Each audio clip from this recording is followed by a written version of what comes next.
In the interest of full disclosure, we'll begin our official first drive review of the 2017 Chevrolet Camaro V6 1-liter E by admitting that this is not actually our first drive of the 2017 Chevrolet Camaro V6 1-liter E that happened during the 2016 Lightning Lap competition, where the 6-cylinder Camaro 1-liter and the V8-powered Camaro SS 1-liter not only showed up, but showed up the much pricier competition at America's toughest track, Virginia International Raceway. But this is our first experience with the car in a more normal setting, sans helmet and on public roads, specifically, the vast and seemingly unending roads of southern Nevada and California's Death Valley. Hit the track, Jack. For anyone who missed class on Camaro Day this year, the Camaro 1-liter performance package was extended to both V6 and V8 Camaros for 2017, bringing enhanced engine cooling, a retuned suspension, a limit-slip differential, Brembo brake components, 20-inch forged aluminum wheels, and various interior and exterior modifications, all with the singular aim of making mincemeat of a road course on track day and looking utterly badass while doing so. View photos. At Lightning Lap, we couldn't praise the 1-liter's grip enough. Riding on a suspension largely cribbed from the SS then tailored to the V6's lighter and slightly more evenly distributed weight, the thing just sticks in corners.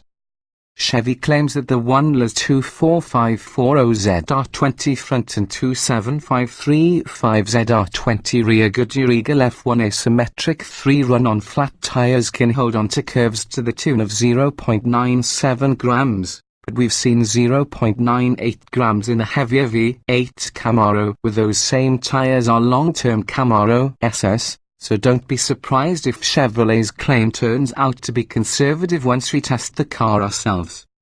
Meanwhile, in the real world, but the 1-liter's talent set includes far more than driving in circles and connecting apexes on a track. In the real world, the 1-liter's ability to track through a bend utterly impervious to any lumps in the asphalt, buckled pavement, or wobbly camber changes is remarkable.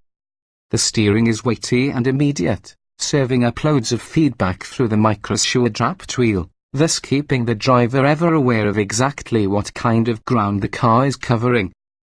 As we found at this 1-liter's limits are very high, and it takes a bit of time behind the wheel to comfortably understand where they are. Once understood, however, the 1-liter is a grin machine. An occasional whiff of the benign understeer we noted during Lightning Lap returned, but only in our most heated moments. With a chassis this good, the 1-liter can take most corners at more than double the posted speed recommendations and makes slowing down for some curves entirely optional. For those times that rapid slowdown indeed is required, the 1-liter's enhanced brakes, which include 4-piston Brembo calipers up front, slow the car down with zero hesitation. The body's general resistance to roll and dive helps keep all 4 wheels planted, allowing one to brake deep into corners.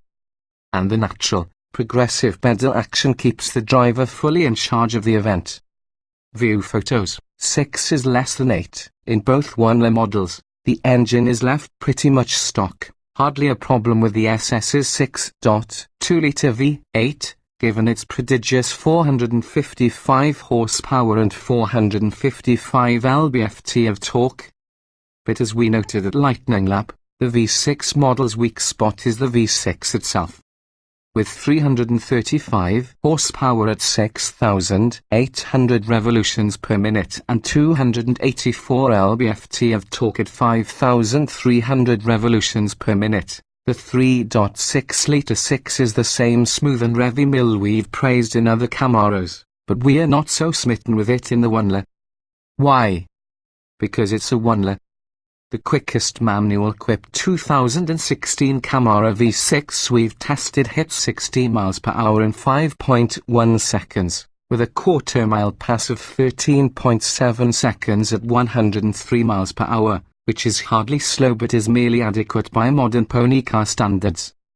Even with the 1-liter's ability to hook up during launch and its wonderful short-throw, 6-speed manual shifter doing its part to facilitate faster gear changes, we'd be surprised to see the 1L's acceleration times dip below those of the base Camaro.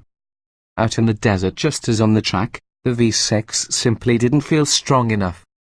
After we carved a path through the trickiest switchbacks at superhero speeds, the road would straighten out and we'd floor the gas pedal, bracing for a bombastic launch into the faraway horizon, and the action sequence would slow down.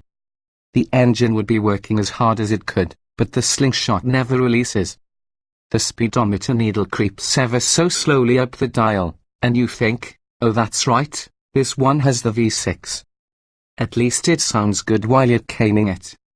It's worth noting, however, that few on the street will spend lots of time at or near its 5,300 revolutions per minute torque and 6,800 revolutions per minute horsepower peaks. When not in attack mode, the 3.6's oral experience is more akin to a sports sedan than a pony car.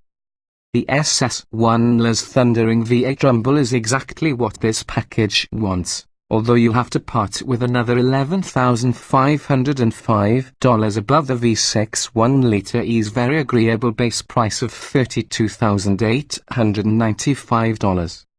View photos. That V6 figure is $4,500 more than the non-1.0 version.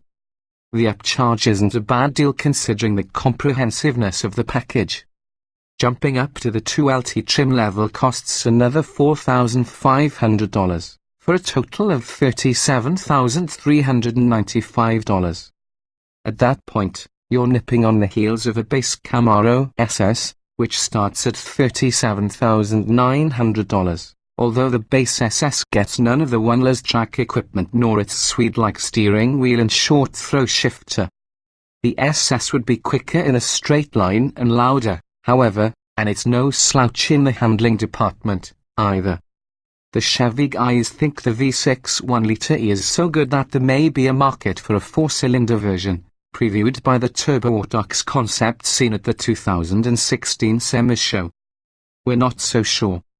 Having experienced the V6 1.0 on the road as well as on the track, we're impressed with its insatiable hunger for corners. But while we'd like to say we didn't miss the V8's extra 120 horsepower and 171 lb-ft of torque, we did.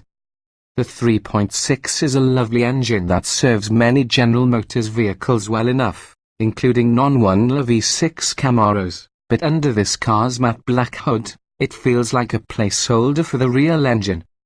So why offer the 1.0 and V6 form?